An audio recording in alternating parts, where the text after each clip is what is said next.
We know that cows are sacred in India. Of course, around the world they also know that. Of course, people have a little bit of a misconception. They think there's some foolish superstition attached to cows, so we let them wander around the streets and eat anything they want, etc. And even in the Western world, they have an expression called the sacred cow. Of course, the cow is sacred, but sacred cow just means something you don't want to talk about it because it's too sacred or controversial or whatever, or some people will offend if you talk about it or whatever.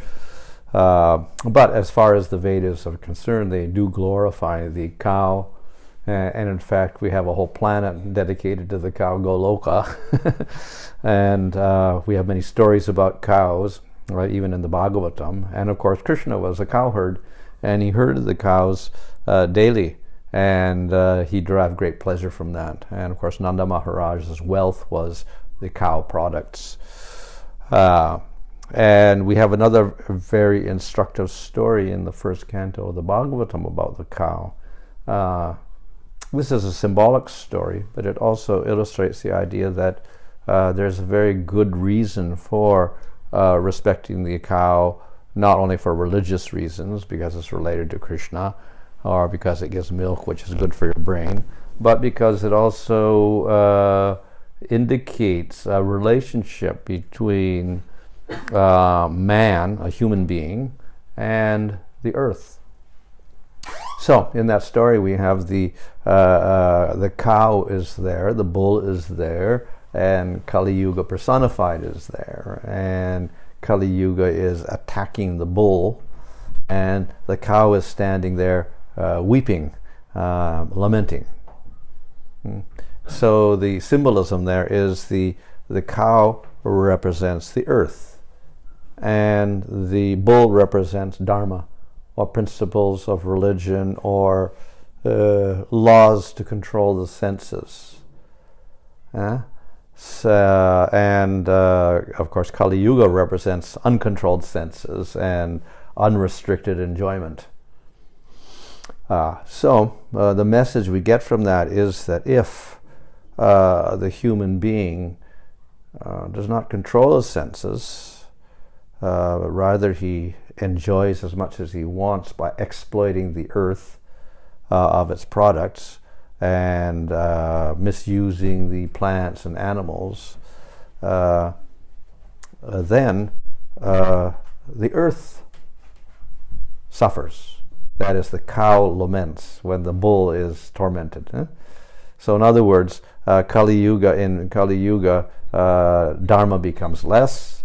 The bull is attacked and his 3/4 of his legs are gone, and the cow is lamenting. That means the earth laments. So we know when the cow laments, then the cow will not give milk.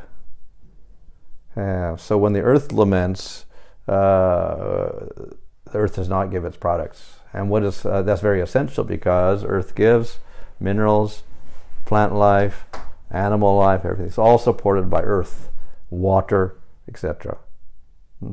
So the more that the human being misuses his powers and exploits the earth and everything on the earth, including the animals and plants and human beings, then ultimately the earth reacts. And we have shortage. We'll have shortage of food, shortage of water, shortage of plants, shortage of oxygen, shortage of everything. So there's a relationship between Dharma, or controlling the senses, the human being, and the earth.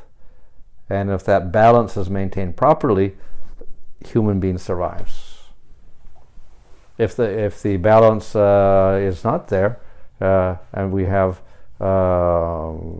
uncontrolled senses and undue exploitation of the earth, then we end up suffering ourselves, because the earth will stop giving completely. So that is a message that the Bhagavatam gives in the very beginning of the book. And of course, the cow represents the earth, but then we can just take the cow as being one of the animals, a very important animal, and if we mistreat the cow or exploit the cow unnecessarily for our own profits, then everybody suffers ultimately. In other words, it backfires. Whatever we're trying to get out of the cow turns to be the opposite. So if we're trying to get nourishment in the form of milk from the cow, then ultimately that's going to stop. And we can see that happening in the modern world, where they have mechanized dairies, and they put chemicals in the cows and do all sorts of things to the milk in order to increase production, make prices lower, and make more profit from people. But then what is the value of that milk? It's no longer the same nourishing milk that is described in the Vedic literature. It's not natural anymore. It is something very artificial. But of course, it's not only milk, it's everything. We can say the same thing about grains. We have wheat, or we have vegetables. And the more we try to get profit out of it and use insecticides and fertilizers and artificial means and genetic modification, or whatever you want to do with it, we end up with a very nice looking product that's just good to sell, and people make profit out of it. But where is the nourishment for the human being? And probably the opposite. We get bad effects, negative effects on the human being because of all of this. So the more we make things artificial in the name of profit, the more we lose the value of the actual object, that is the vegetable and the plants and the fruits and the milk. So we have to do something about that. It's very difficult, of course, to change the industrial mechanism and the profit motivation of people, etc. Nobody wants to work at loss. They want to make profit out of whatever they do, or at least break even. So it's very difficult to revamp everything. However, we do have here a very nice plan, which does not require a devotee to have to relearn everything and then work very hard to establish a dairy or whatever. If we can simply use the existing infrastructure of a dairy with all the people who know all about production of milk and cows, etc., but we can just modify the way they take care of their cows, then we have a practical way of getting pure milk.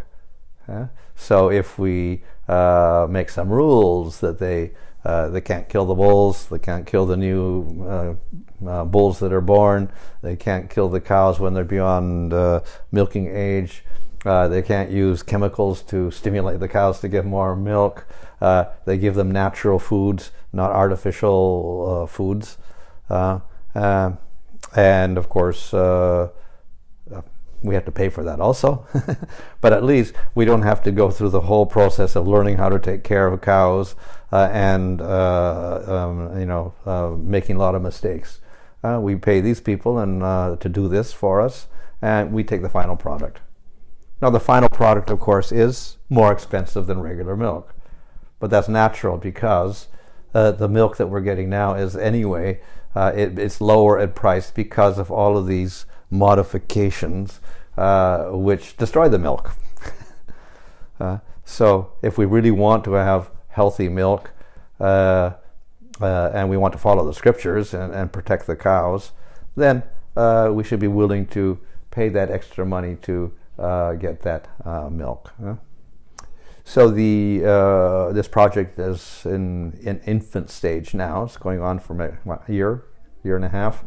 Yeah. So hopefully within 2 or 3 years, the market can expand, the production can increase, and we can see, let's say, a viable project that doesn't lose money. At least it can break even or make a little profits even.